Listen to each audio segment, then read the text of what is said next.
sua Bíblia, por favor, em Romanos capítulo 10. Romanos capítulo 10, no verso...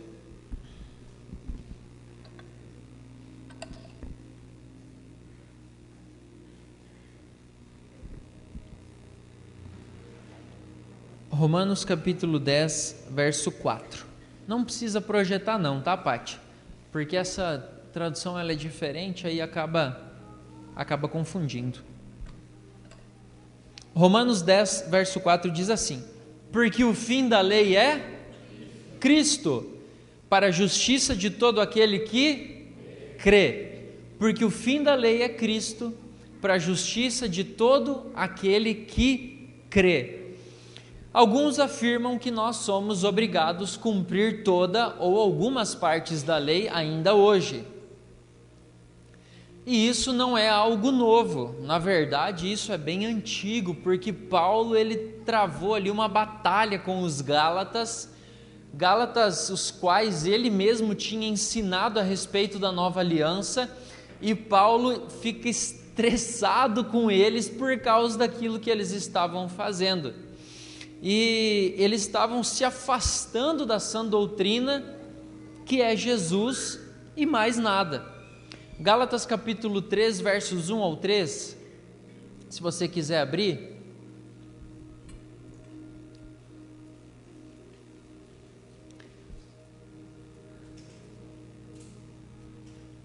Gálatas 3, do 1 ao 3, Paulo ele é muito amoroso com os Gálatas, assim, na forma do falar.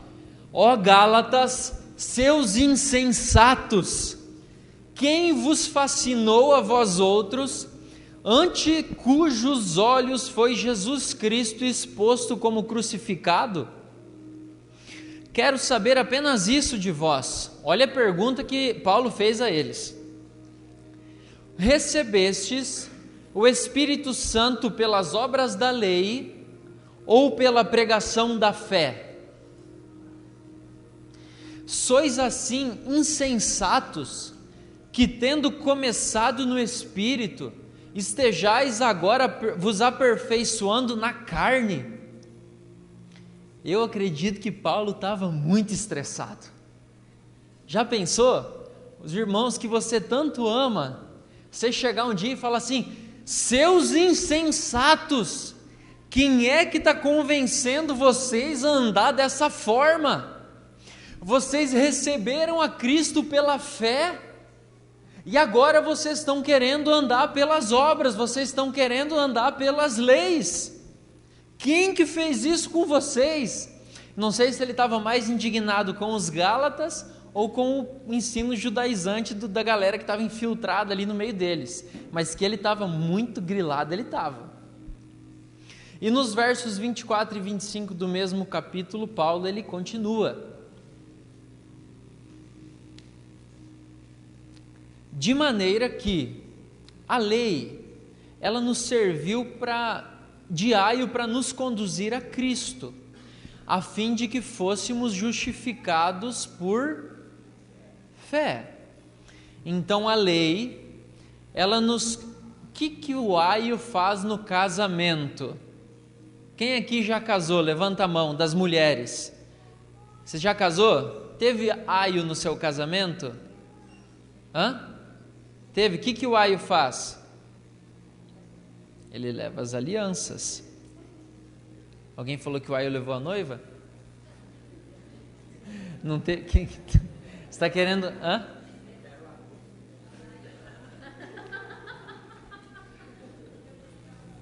Isso é coisa de goiano, mano. Goiano fala aio ou não? Aio com cebola. O aio tempera o arroz. Nesse caso,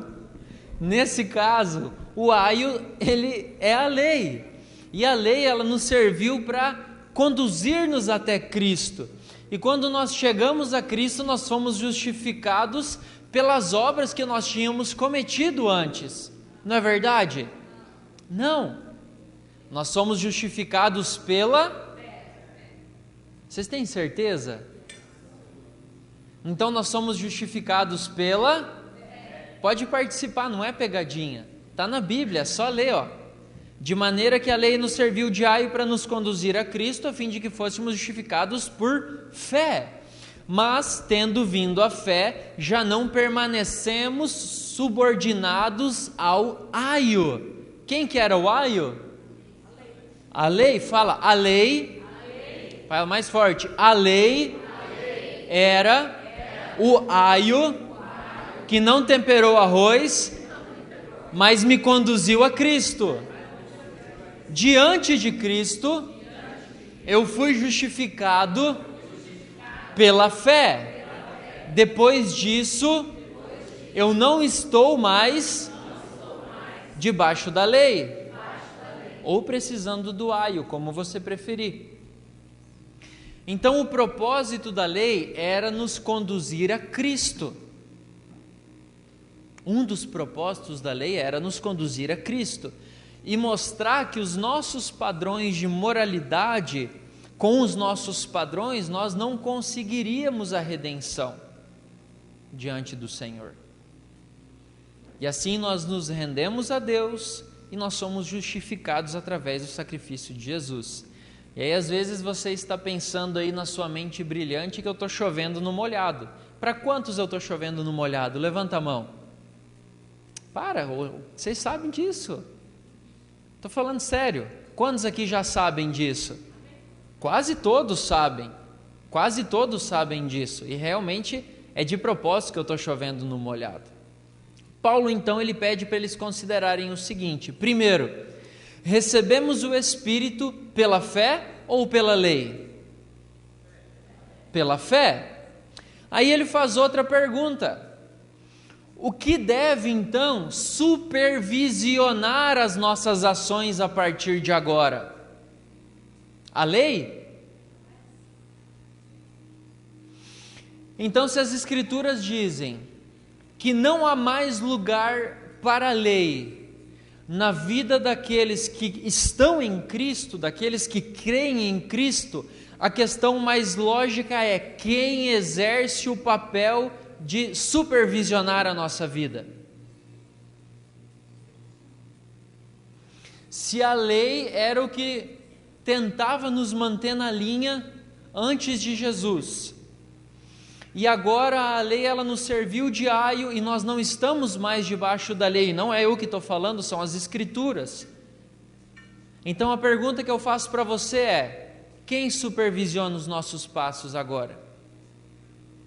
Agora virou um oba-oba, agora todo mundo faz o que quer, todo mundo vive desregrado, calma aí. Então, como cristãos, e você sabe que por muito tempo isso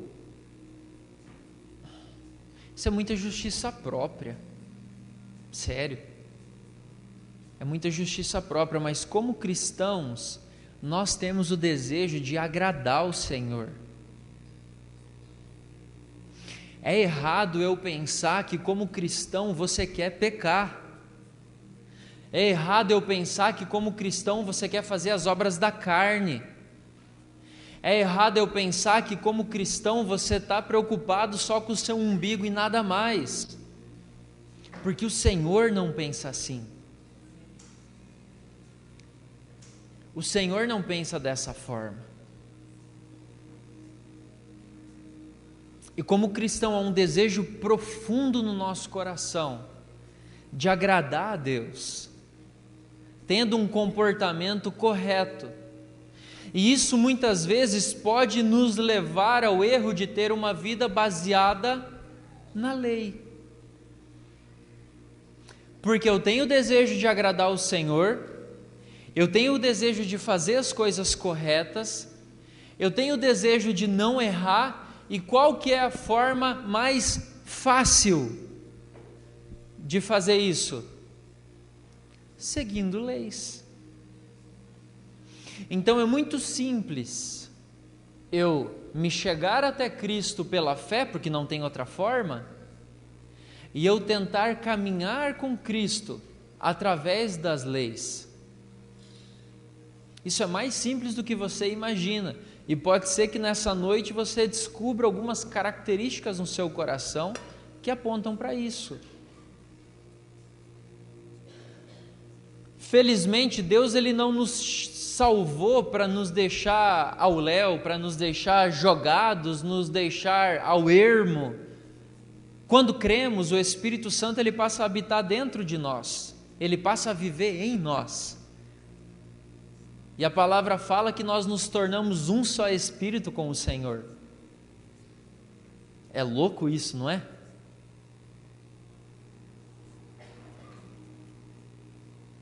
E quando nós dependemos dele, o seu fruto é manifesto em nós e através de nós.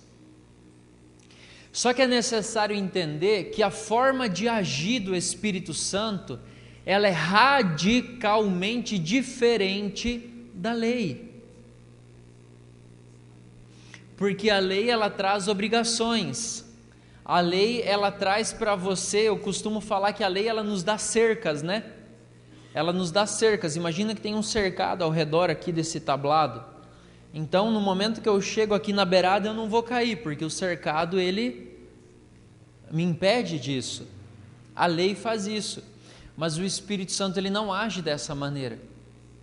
O Espírito Santo ele usa para conosco de graça.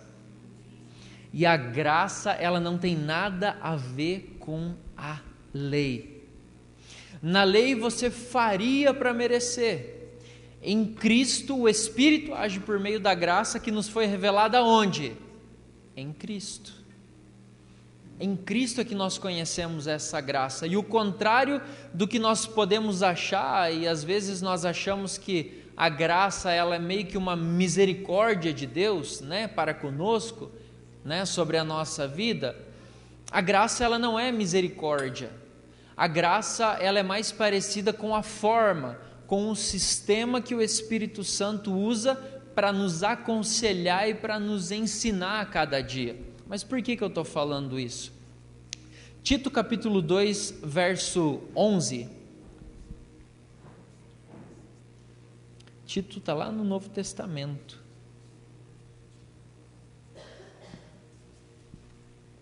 Às vezes é um livro tão pouco lido, né? Confesso que eu tinha até esquecido. Tito capítulo 2, verso 11 diz assim. Tito 2, 11.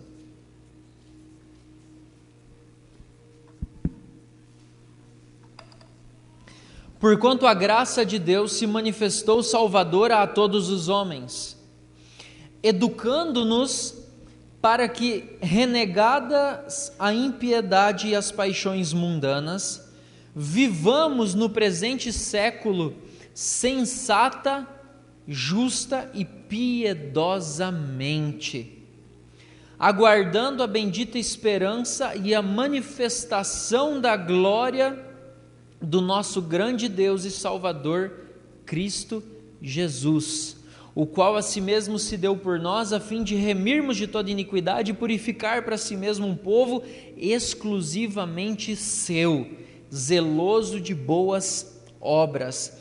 Então a graça de Deus, ela se manifesta dessa forma para salvar todos os homens e nos educar para que nós abríssemos mãos da impiedade, das paixões mundanas e a gente pudesse viver no presente século de uma maneira justa, uma maneira sensata, uma maneira piedosa. E graça no original, não sei como pronuncia, se é charis ou charis, mas ela se traduz naquilo que dá alegria, prazer, doçura, benefício, presente, privilégio. Ela vem da raiz chairo, que fala ficar extremamente alegre, estar bem, ter sucesso. Olha os atributos da graça ou os significados que essa palavra utilizada tem. Sabe, nós precisamos entender algo que Deus ele nunca olhou para nós como um povo que gostaria de pecar, como um povo que após receber Ele como seu Senhor e Salvador falava assim, agora nós vamos fazer o que a gente quiser. Claro que não. Nós pensamos assim às vezes, mas o Senhor, Ele não olhou para nós com esses olhos. O Senhor, Ele sabia que nós estaríamos destruídos por causa do pecado, e nós desejaríamos como nunca agradar o seu coração e nos relacionar com Ele. Mas por que eu falo isso? Porque a partir do momento que o Senhor Ele nos salva e Ele conquista esse relacionamento que nós temos com Ele, Ele não coloca cercas, Ele não coloca portões, Ele não coloca um monte de leis, um monte de mandamentos, um monte de regras, não, Ele nos dá graça. Graça. A graça é uma lei? Não. A graça é uma obrigação? Não. Mas eu posso falar que a graça é algo que me dá alegria. A graça é algo que me dá prazer, é algo que tem doçura, que me traz benefício. Ela é um presente, ela é um privilégio. Mas por quê? Porque essa é a forma como Ele relaciona conosco. Ele tem prazer nessa liberdade que nós temos nele. O Senhor tem alegria porque antes nós éramos escravos e nós estávamos condenados ao inferno, mas hoje o nosso destino é o céu. Hoje a nossa casa, o lugar de onde nós viemos também é o céu. Isso dá para Ele alegria, porque Ele relaciona com os seus filhos dessa forma. Nós temos esse desejo, nós temos esse interesse, nós temos esse anseio de nos relacionar com Ele. Aí você fala assim, mas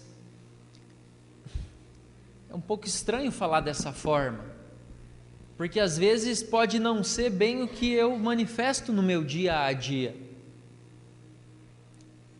Não sei se alguém como chama? Se não é simpatiza com isso, como chama? Identifica com isso. Mas essa não é a verdade. Porque uma vez que nós nascemos de novo, nós não desejamos agradar nossa carne, nós desejamos agradar o nosso Senhor. E aí Ele nos dá graça para isso. E o Espírito Santo, Ele usa dessa graça para nos ensinar. Ele usa dessa graça para nos fazer crescer. Ele usa dessa graça realmente para nos fazer romper nas situações. E por isso que Ele manifesta a sua graça em Cristo a nosso favor, iniciando o relacionamento que nós sempre desejamos.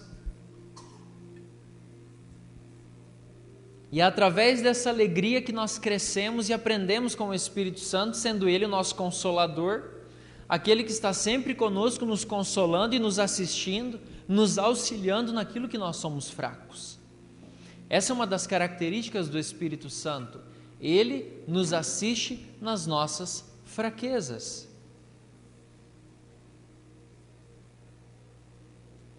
Sabe o que me chama muito a atenção, queridos? É às vezes o seu desinteresse das coisas de Deus.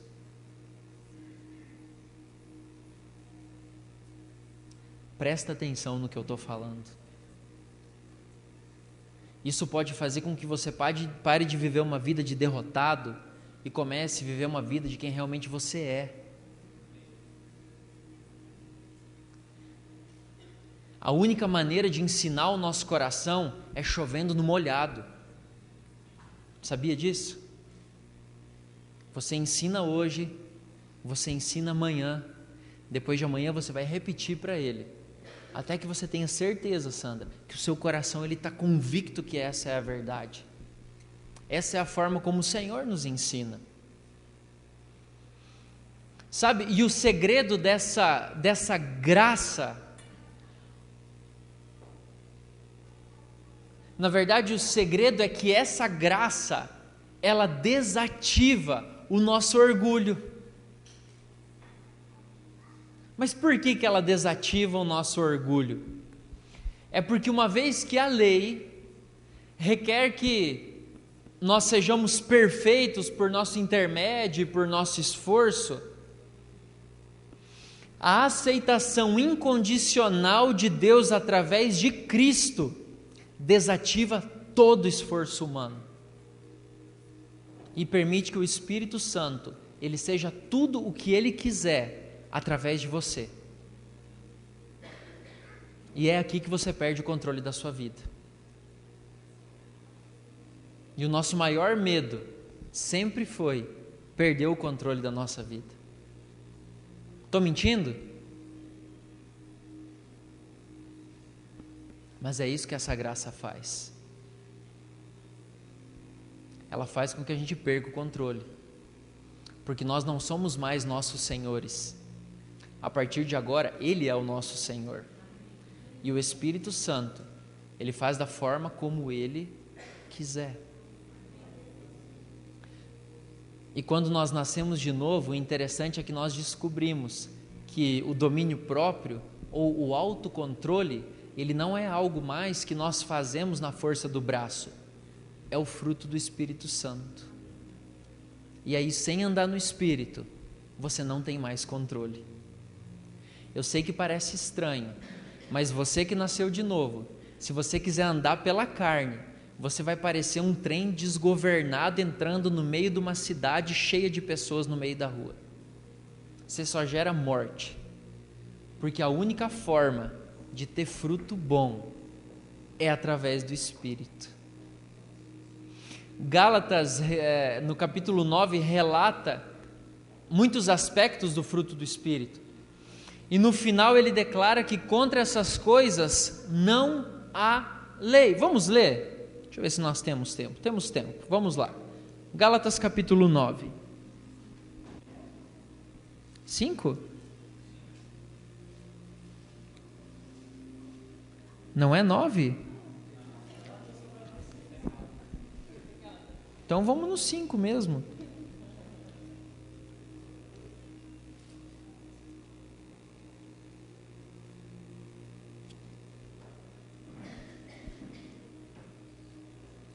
Verso 22, mas o fruto do Espírito é amor, alegria, paz, longanimidade, benignidade, bondade, fidelidade, mansidão e domínio próprio.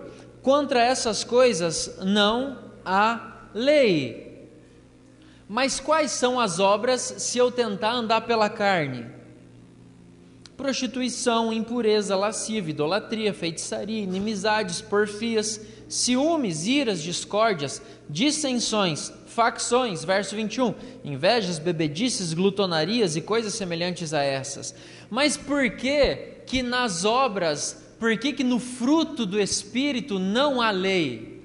Por que contra o fruto do Espírito não há lei? É porque debaixo da lei nós não conseguimos manifestá-lo. A única forma de você ter o fruto do Espírito manifesto na sua vida é através do Espírito. Olha, que genial isso! Meu Deus! E contra essas coisas não há lei. Agora, contra a carne há lei. E aí nós temos escolhas. Em 2 Coríntios capítulo 12, versos 7 ao 10, Paulo ele dá um exemplo de graça e no final ele descobre que há alguém muito maior do que ele. 2 Coríntios 12, no verso 7.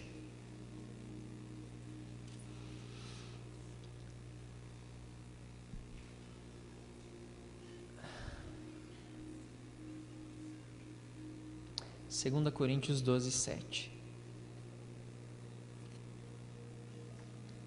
E para que não me ensoberbecesse com a grandeza das revelações, foi-me posto um espinho na carne, mensageiro de Satanás para me esbofetear, a fim de que não me exalte. Por causa disso, 3 vezes pedi ao Senhor que o afastasse de mim, então o Senhor me disse, olha que interessante que o Senhor falou para ele, a minha graça te basta, porque o poder se aperfeiçoa na fraqueza. De boa vontade, pois, me gloriarei nas fraquezas, para que sobre mim repouse o poder de Cristo. Pelo que sinto prazer nas fraquezas, nas injúrias, nas necessidades, nas perseguições, nas angústias, por amor de Cristo. Porque quando sou fraco, então é que sou forte. E algo muito interessante que nós vemos aqui é que Jesus ele não se incomoda com isso. Meu Deus, e agora? Paulo ele tem um espinho na carne. Eu preciso fazer algo por isso. Jesus falou assim: não, filho, a minha graça te basta, porque o meu poder, ele se aperfeiçoa na sua fraqueza. Mas qual é a sua fraqueza, meu irmão? Qual é a sua fraqueza? Pelo que você tem clamado ao Senhor?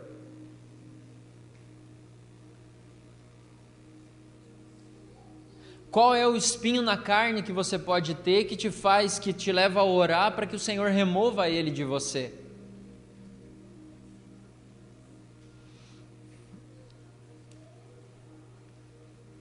E Jesus ele não fica temeroso com Paulo, há essa graça demonstrada a Paulo, e isso também se aplica a nós. Nós precisamos entender que nós não conseguimos medir as Escrituras, irmãos, pelos cristãos que nós vemos andando por aí e dão mau testemunho. Não é assim que funciona. Eu passei muitos anos da minha vida medindo a palavra de Deus pelos irmãos que não queriam nada com nada.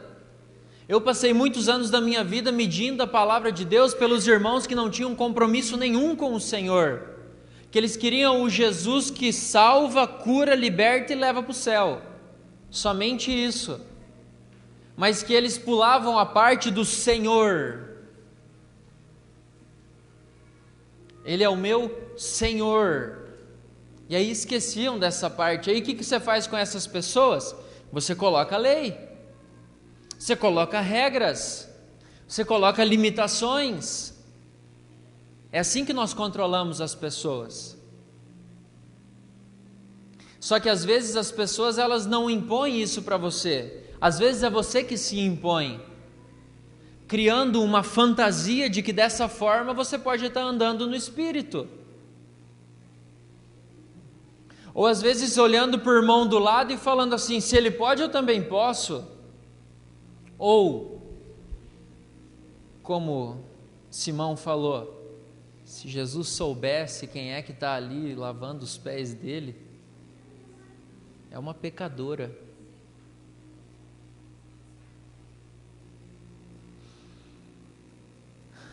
Nosso padrão é o que o Senhor fala, e não o que alguns cristãos podem demonstrar.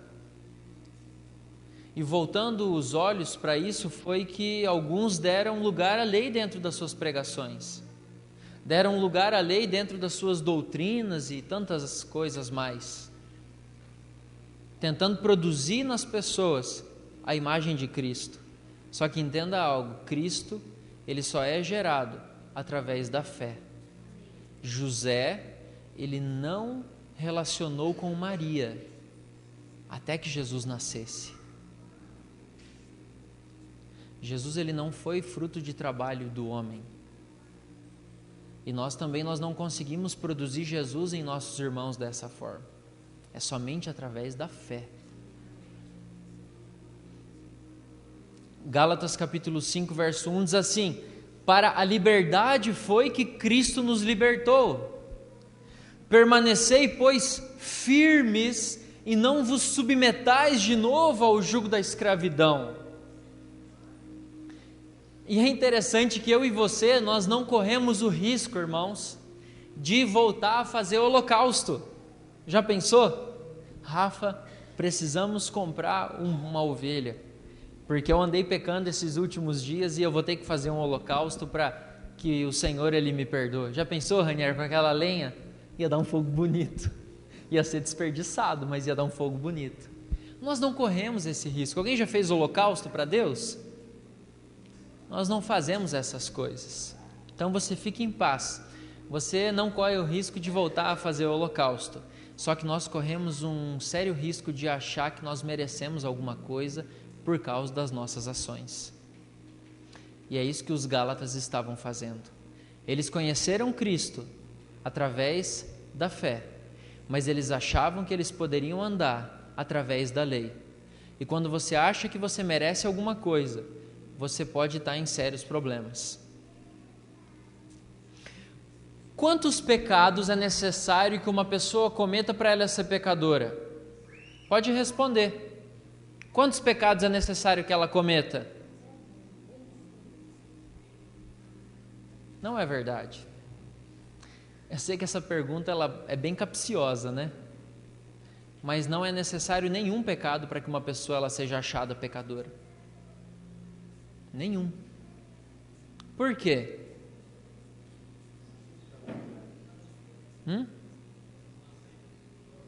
Bastou o pecado de Adão, meus irmãos.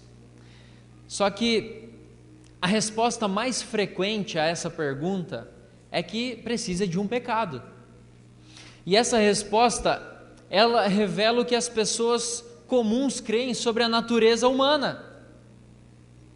Quando nós compramos a ideia de que é necessário que haja um pecado para alguém se tornar pecador, nós presumimos o seguinte: primeiro, nós fazemos a fim de que nós sejamos alguma coisa. Segundo, nós presumimos que o fazer, ele precede o ser. Afinal, precisei que cometesse um pecado para que eu fosse achado pecador.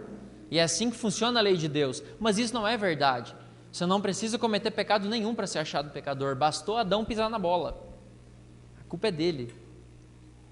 E em terceiro, as pessoas tornam-se pecadoras ou santas, fazendo coisas que pecadores ou santos fazem. E essas três colocações, elas estão muito erradas. Muito erradas. E o resultado disso é que impede o descrente de entender a sua natureza caída por nascimento. Você não conhece pessoas que têm boas obras e falam que são pessoas boas? Eu já cansei de ouvir pessoas falando que merecem o céu por causa de obra. É por quê? É porque acha que precisa de um pecado para ser pecador. Precisa cometer um erro para ser pecador. E também impede o crente de entender a sua nova natureza pelo novo nascimento. Porque assim como você não precisou de pecar para ser um pecador, você não precisa fazer alguma coisa para você ser santo. Não é por você. Entenda. Não foi você que pecou para ser pecador. E não foi você que morreu para ser salvo. Não foi. E quando nós olhamos para o mundo, é fácil concordar que o mundo está cheio de pecadores, não é verdade? Olha as coisas que as pessoas fazem. Só que quando nós olhamos para a igreja, nós não vemos com a mesma facilidade que nós somos 100% justos através do novo nascimento. Ou é fácil de você ver isso?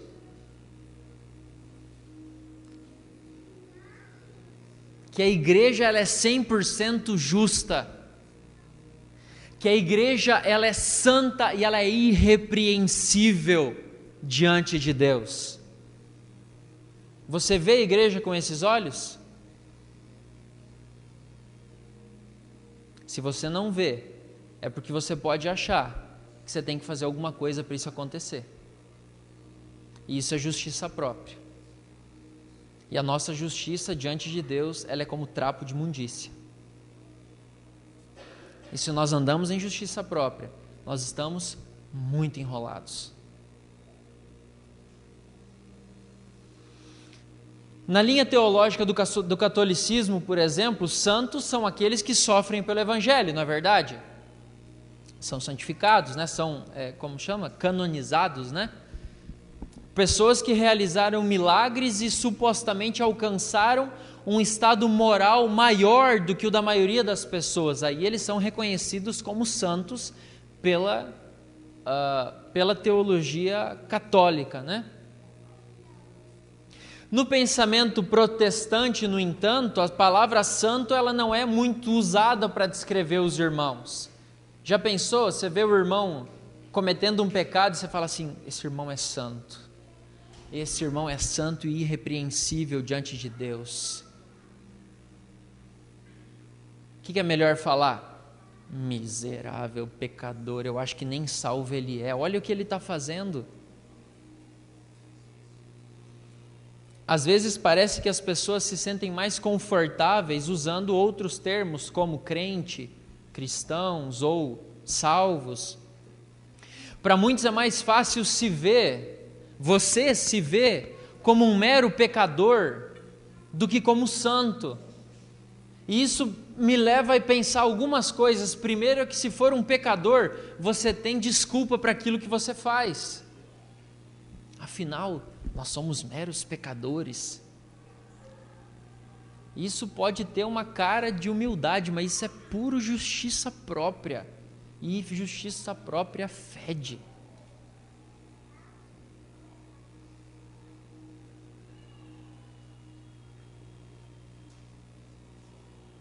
Entenda algo, você só vai agir de acordo com a forma como você se vê. Então, se você se acha um pecador e você se olha no espelho e você vê um pecador, como que você acha que você vai andar? Como um pecador. Agora, se você se vê como o santo que você é em Cristo, a sua vida ela vai ter um caminhar santo, porque é assim que você é. Só que entenda que olhando para o espelho e falando que você é pecador, que você é falho, que você não merece, que você não sei o que, você não está se achando, você não está sendo justo, Deus vai ter misericórdia. Não! Você está jogando no lixo o sacrifício de Jesus, porque Ele morreu para que de uma vez por todas nós pudéssemos nascer de novo, e nós fôssemos uma nova criatura, e nós fôssemos santos, irrepreensíveis, para que nós fôssemos justos, e para que eu e você pudéssemos olhar para nós mesmos e falar assim, cara, essa atitude ela não condiz com quem eu sou, sabe, eu fiz isso, mas eu sei que eu posso fazer diferente, porque eu não sou assim. E foi por isso que Deus ele nos deu essa graça, é por isso que Deus nos deu esse favor, por isso que Deus ele faz a nova aliança com Cristo, e Ele nos joga dentro dela, porque Ele sabe que o nosso desejo seria agradar o seu coração, porque nós estaríamos destruídos por causa do pecado, e nós queremos voltar para casa. Esses somos nós, queridos. E é com esses olhos que o Senhor nos vê. Com o perdão da expressão, Deus ele não é tolo de olhar para nós e ver Cristo sobre nós e falar assim, eu vou ver Cristo sobre eles, vou ignorar. Não, queridos, Ele não ignora o nosso pecado, Ele esquece o nosso pecado. Ele fala, quem sois vós para vir me lembrar o que eu já esqueci? Vocês são uma nova criatura, vocês são santos e irrepreensíveis, vocês foram lavados pelo sangue santo de Jesus, as suas vestes elas são brancas como a neve. É dessa forma que Ele olha para nós.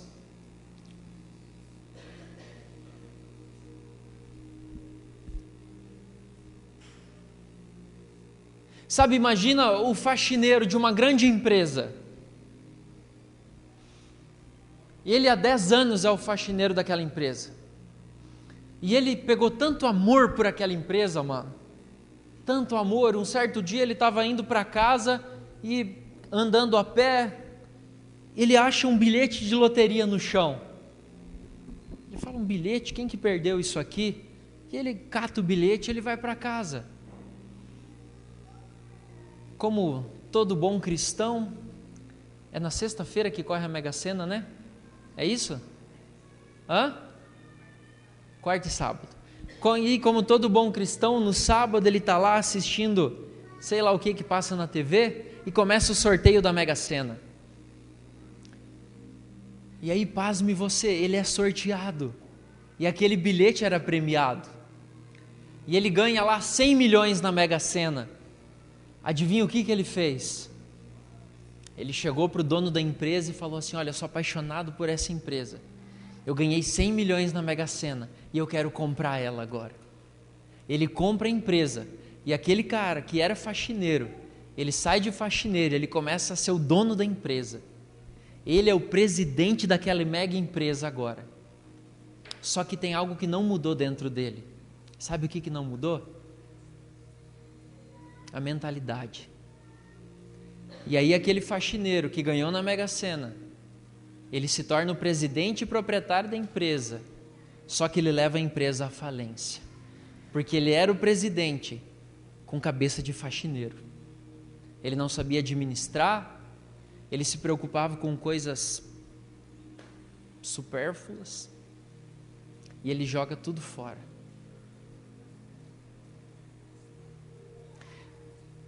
É uma analogia interessante, mas o nosso Pai, Ele nos deu negócios para cuidar. E se você não renovar a sua mente e entender quem você é, você pode jogar tudo fora. Você não é mais o faxineiro. Agora você é filho do dono da empresa. E o seu pai te fala assim: filho, agora é com você. Eu fiz tudo o que eu precisava fazer lá na cruz.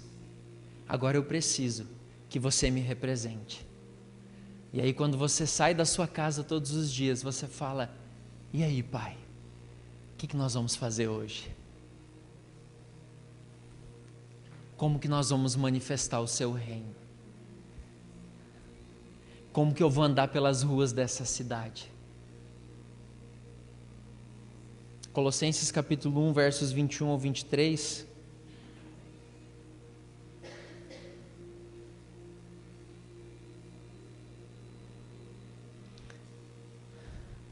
Diz assim: e a vós outros, também que outrora erais estranhos e inimigos no entendimento pelas vossas obras malignas, agora, porém, vos reconciliou no corpo da sua carne, mediante a sua morte, para apresentar-vos perante Ele, pecadores, miseráveis, culpados, não, santos, inculpáveis e irrepreensíveis, se é que permaneceis na fé, alicerçados e firmes, não vos deixando afastar da esperança do evangelho que ouvistes e que foi pregado a toda criatura debaixo do céu, e do qual eu, Paulo, me tornei ministro. E 2 Coríntios 5,17, para finalizar.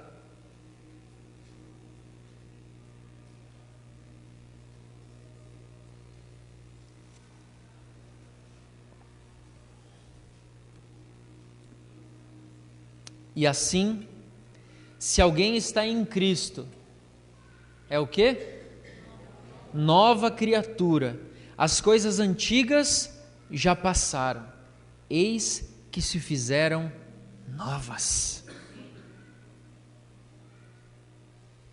Eu queria fazer um fechamento da palavra assim bombástico, que faz a sua alma gritar, e você pula da cadeira e fala aleluia. Só que nós não vivemos assim todos os dias. Mas eu quero pedir algo para você. Entenda, você é uma nova criatura. Você não é um miserável pecador. Você não é alguém que sofre pelas maldições hereditárias da sua família. Você não é alguém que sofre pelas coisas que aconteceram antes de você conhecer Jesus, porque hoje você é uma nova criatura, e essa nova criatura fala de algo que nunca existiu. Eu tinha o costume de me comparar com Adão, e eu pensava assim, cara, se Adão ele era fera, hoje nós podemos ser fera também, porque Jesus ele nos restaurou ao homem original. Mas não é isso que a palavra fala. Ela não fala que nós somos iguais a Adão. Ela fala que nós somos uma criatura que nunca antes existiu. Uma nova criatura. Irmãos, isso é poderoso demais. E nós precisamos ter convicção dessas coisas. Sabe, não permita mais que o seu espelho fale para você mentiras. Não permita. Irmãos, foi para a liberdade que Cristo nos libertou. Nós somos livres, nós somos santos, nós somos irrepreensíveis, nós somos justos, nós somos inculpáveis. Porque Ele conquistou isso para nós. Não é pelas nossas obras, irmãos, é porque em Cristo é. E isso fala que nós podemos ir muito mais alto. Isso fala que nós podemos ir muito mais longe, porque você não precisa ficar preocupado em não pecar, você não precisa ficar preocupado com coisas corriqueiras do dia a dia. Você tem que ocupar a sua vida com aquilo que é eterno, porque agora você não é mais dessa terra.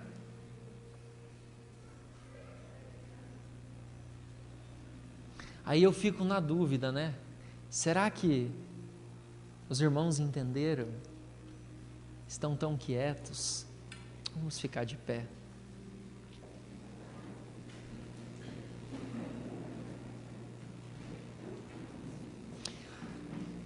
Você sabe que eu recebi uma palavra sexta-feira, e Deus mandou te falar o seguinte: abra o seu coração. Abra o seu coração. Eu não sei o que você já viveu, eu não sei o que você já passou, eu não sei as circunstâncias que você passou, eu não sei, mas o Senhor sabe, e Ele te fala o seguinte: abra o seu coração, porque Ele quer fazer coisas muito maiores, só que você precisa decidir, acreditar naquilo que Ele fala para você. E o Espírito Santo, Ele nos assiste. O Espírito Santo, Ele nos ajuda nas nossas fraquezas, irmãos. E eu falo isso com propriedade, porque eu já pedi ajuda para Ele muitas vezes. Muitas vezes eu já clamei por ajuda, falando: Espírito Santo, eu não consigo. Eu preciso que você me ajude. Eu não sei o que eu faço nessa situação. Por favor, eu preciso da sua ajuda. E aí parece que tudo transforma. Sabe, a palavra de Deus é a verdade, não as circunstâncias que nós vivemos. Eu achei tão válido o que o Emanuel fez aqui no final daquele louvor, porque eu confesso para vocês que eu não estava em paz de declarar que eu tenho paz. Sabe, eu não tenho vergonha de falar isso. Eu fui aqui depois, eu agradeci ele, falei: mano, muito obrigado, cara. Muito obrigado por você ser sensível ao Espírito Santo. Porque às vezes eu tenho dificuldade de falar que eu tenho paz. Às vezes eu falar que eu tenho paz rouba a minha paz. Mas eu tenho paz em Jesus. Porque as circunstâncias, elas não podem falar quem eu sou. A minha filha hoje, ela estava ministrando ali na Casa da Árvore, ela fez um esboço da pregação dela. E ela falava num dos tópicos, ela falou assim, olha, se os seus colegas fizerem bullying de você na escola, você tem que pedir o que Deus acha de você. E aí, você só vai acreditar naquilo que Deus acha a seu respeito. Falei: cara, ela precisa pregar para nós. Às vezes é difícil, irmãos, mas essa é a verdade. Essa é a verdade. As circunstâncias não são a verdade. O passado não é a verdade. O que às vezes nós podemos ver nas pessoas não é a verdade. A verdade é aquilo que Deus fala. E aquilo que Ele fala é que nós somos santos e que nós somos irrepreensíveis. Feche seus olhos, por favor. Eu quero te dar a oportunidade de orar nesse momento, algo bem simples. Mas se essa tem sido sua realidade nesses dias, sabe, de você realmente se achar um pecador, você se achar sem futuro, de você se achar sem saída nas situações, se às vezes você achar que você pode não ter utilidade nas mãos do Senhor por coisas que você fez ou coisas que você passou, sabe, ou se às vezes o que as pessoas falaram a seu respeito, ou pessoas que tinham autoridade sobre a sua vida declararam palavras de morte sobre você. Rejeite isso nessa noite, porque essa não é a verdade. A verdade é que foi para a liberdade que Cristo nos libertou, e nós somos santos, nós somos irrepreensíveis, nós somos uma igreja sem mácula, nós somos a igreja gloriosa que haveria de manifestar o Senhor. Nós somos os filhos de Deus que a criação tanto esperava, e nós vamos remir os tempos.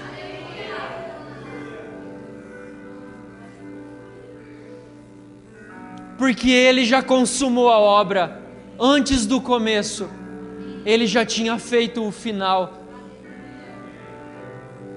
É tudo pelo Senhor.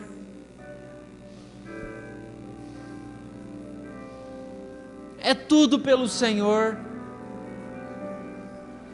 E hoje nós só podemos crer, Pai, porque o Senhor já fez todas as coisas, porque até as nossas obras o Senhor as faz por nós.